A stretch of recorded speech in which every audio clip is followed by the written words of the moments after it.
They like, you the two Von. I'm like, yeah, who is you? They like, we got 100 to do the Von case. I'm like, I need 102.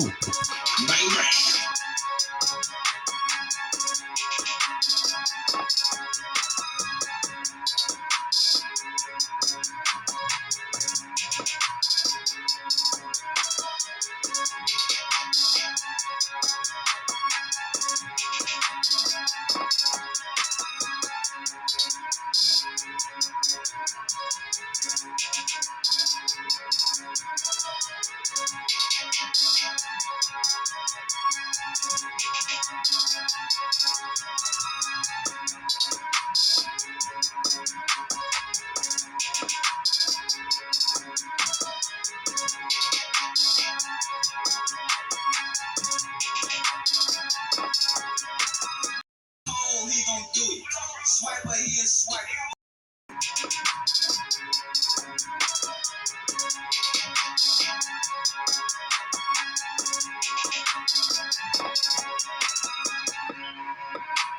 We back, you guys. The first thing I want to do is say shout out to all my Vons and my Vonettes. If you slide past this video, would you please, please, please hit that subscribe button. Y'all already know what time it is. We back again, episode 37 of Operation Drill. You ever check the rest of them out? You need to go check them out because it's real vital news on there. It's things that you need to know so you can progress and proceed in life today, youth. You see what I'm saying? And everybody else who don't know about certain things that be taking place. You understand what I'm saying? So with that being said, you guys, we are back, and this is the beginning. This is number one, the first case of Operation Drill, King Von and the Taekwon assassin, better known as K.I., you guys. You see, so this is the first case. I'm going to walk y'all all the way through this case till we get all the way to the end and find out just who's behind these strange things going zones out here today. You see, so with that being said, you guys, this is the first video of the Taekwon assassin and Mr. King Von, first episode. Now what we're going to start off today is from the beginning. Now, when I say we're going to start off from the beginning, we really got to start from the beginning. And the beginning is in 2012 when Chief Keef got his deal. This is when Mr. Sosa popped on the scene. And Sosa gave us a lot of notoriety within the music industry with this new wave of rap called drill music. And a lot of the people in the industry and music executives and things like that, they seen something special, something that can be bigger, and something that can generate a lot of money and keep a lot of population control under control.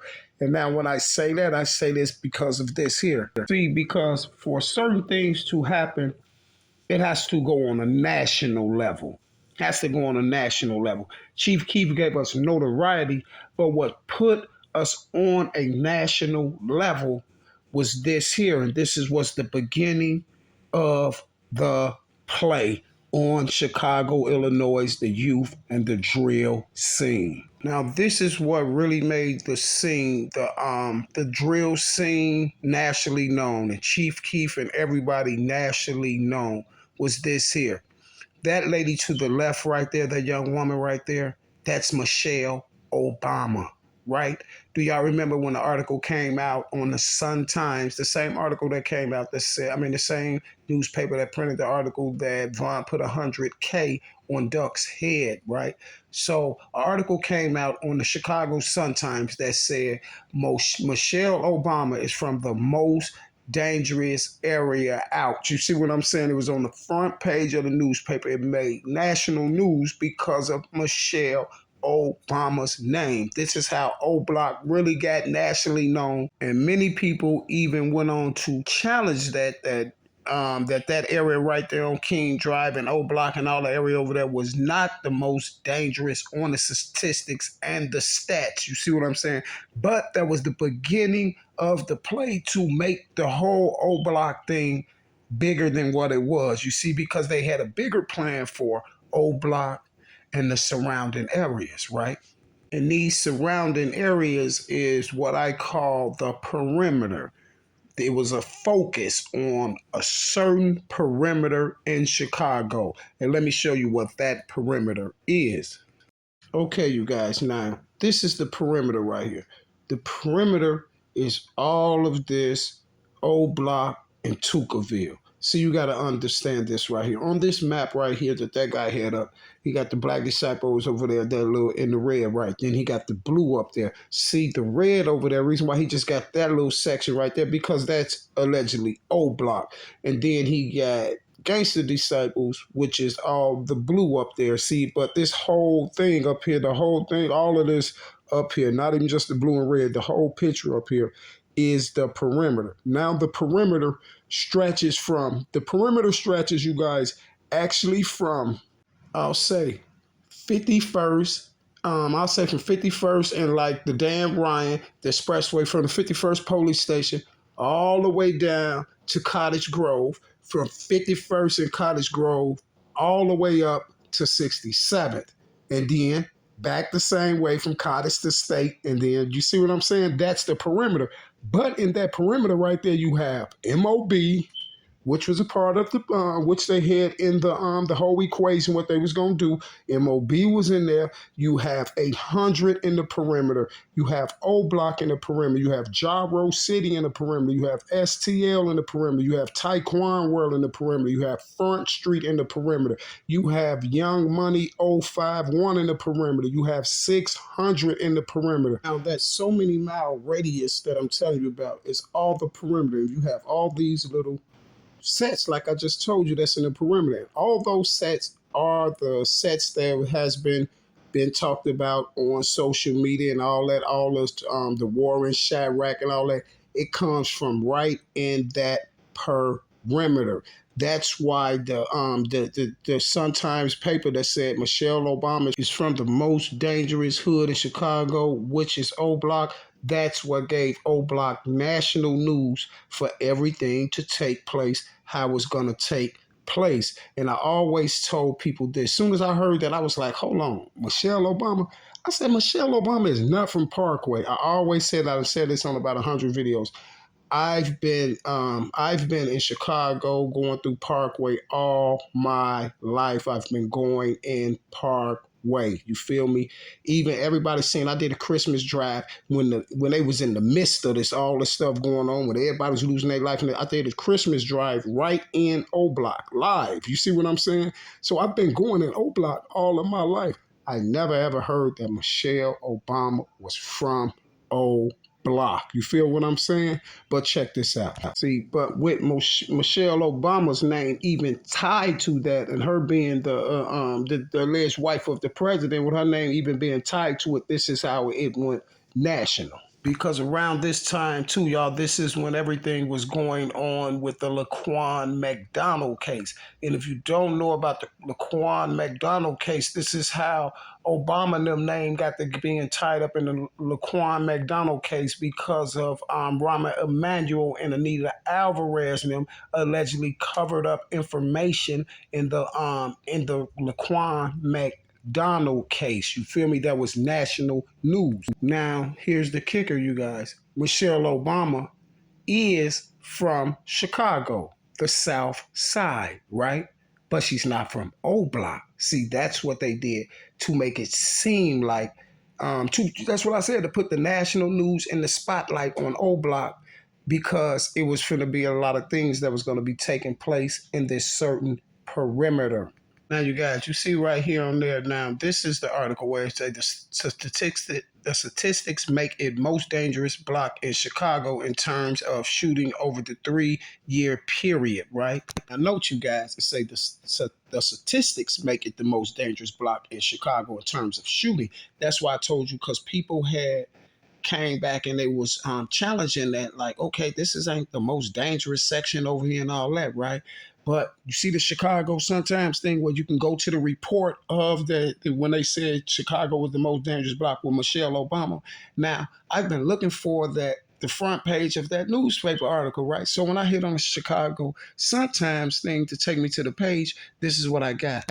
I got this right here, this page. Sorry, this page you were looking for cannot be found. Strange, huh? But that's here nor there. Now check this out.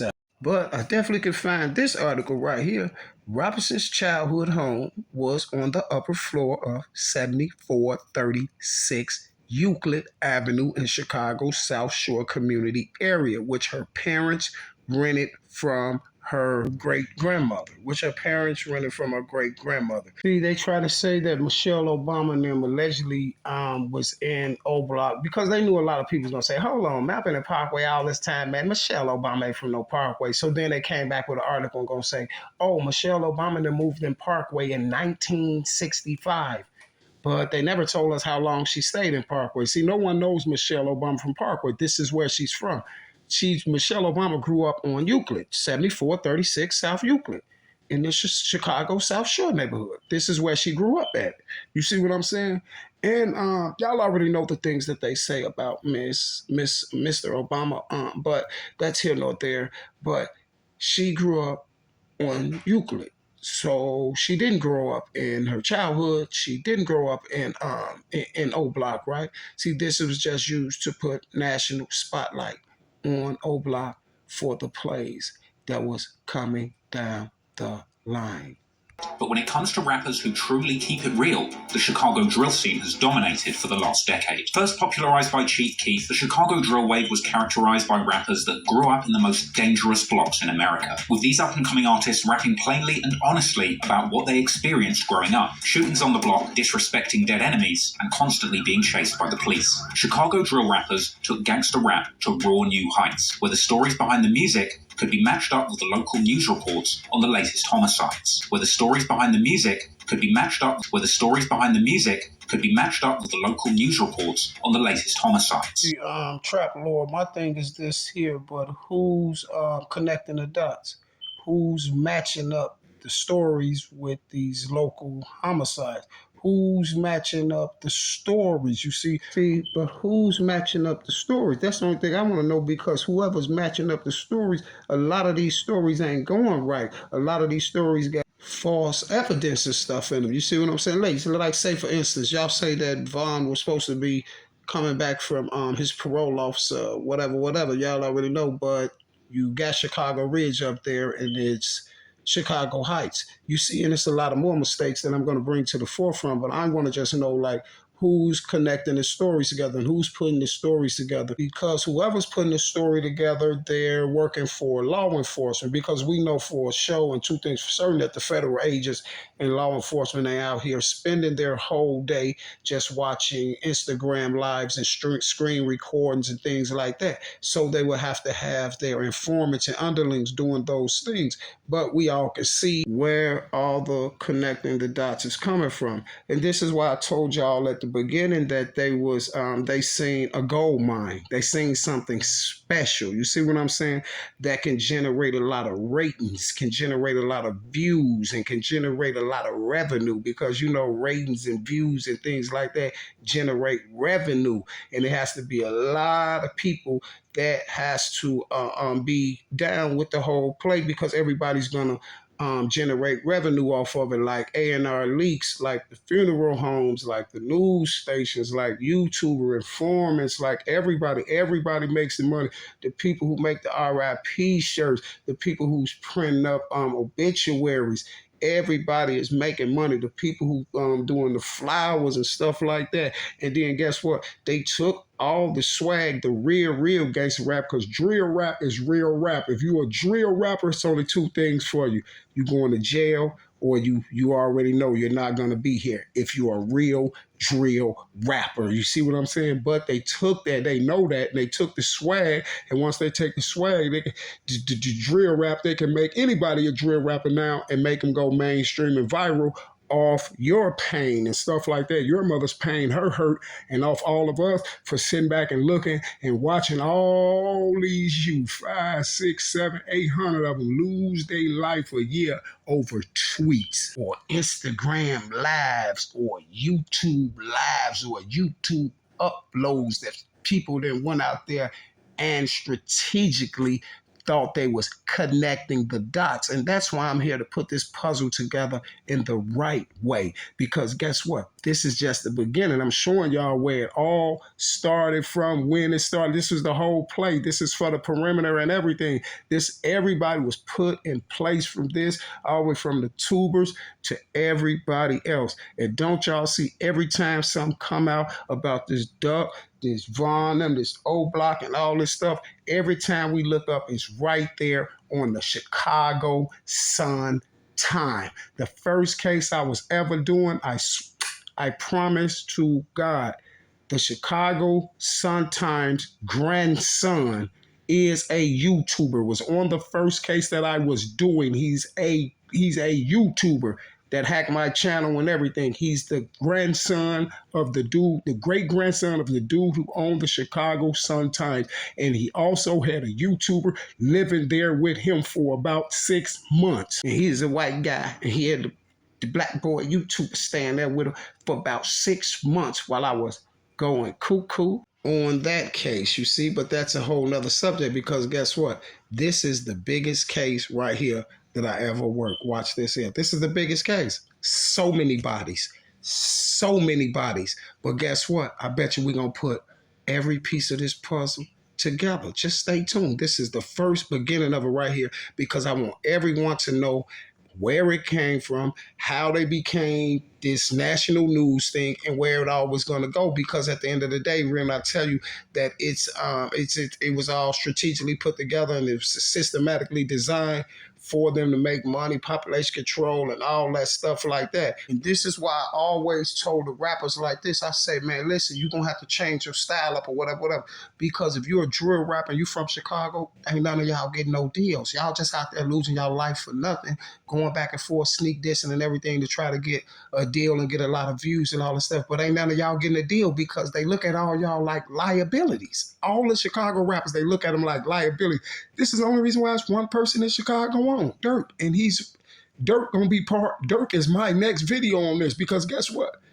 Durk was playing his part from the beginning. This is how he knew every way he was gonna go and all that stuff, how he was gonna take it and everything. Because let me tell y'all this here. The Don't Like song, that's why I put that in the beginning. That Don't Like song, Chief Keef was dissing Durk. The Don't Like song was a diss to Little Durk. Can't tell me. I was right there. This is a fact. I was right around when they made the Don't Like song. I know for 100 billion% fact that the song was a diss to Little Durk. Fakes, truths, that's that stuff I don't like. Fake shoes, that's that stuff. It was a diss to Little Durk. Hey, y'all. And on everything I love, I swear, this is the reason why Durk went on and went that way and signed with them people to for that whole play to go down with what's the name and sign with them people. Because guess what? He couldn't have never reached the heights Chief Keef was finna go. He couldn't have reached them heights Chief Keef was finna go. Durk had to make a move, and this is why he sold his soul. He had to make a move, because at the end of the day, Chief Keef was already on. Reaching Chief Keef and them cool. All them other little guys, they was rocking with Keef and them. From Fredo and them to all the moles over there with Capo and No Limit and all them, everybody's rocking with him. This is why you never seen Durk around them, because that song was for Durk. The Don't Like was for Durk. He was talking about Durk in that song when he said, "No, I don't know, old boy. God, you a broke boy. God, you a broke." He was talking about Little Durk. You see what I'm saying? A lot of people don't know. This is why when he was in there yelling GBE at 300, this is why he was never saying OTF. You feel me? So guess what? Keef was in the industry already. Durk want to get in so bad, and get a couple times they were talking about Durk baby mama in there. He know it. Listen. This is why Durk wanted to get in the industry so bad. This is the only way he's gonna outdo Chief Keef and the guys like that. So Durk sold his soul to start putting the guys in the paint. Durk was with the whole drill. This whole thing I'm talking about. Watch how y'all see me show y'all Durk up in the whole thing. Durk was along with the whole play, like with all this, with Lori Lightfoot and all that. He was down there. Durk was down there with Lori Lightfoot and them doing a meeting. It had to be about a month. About 4 weeks, or probably I'm gonna just keep it on the safe side. I ain't know exactly one, but about 2 months to a month before they took Duck out the box.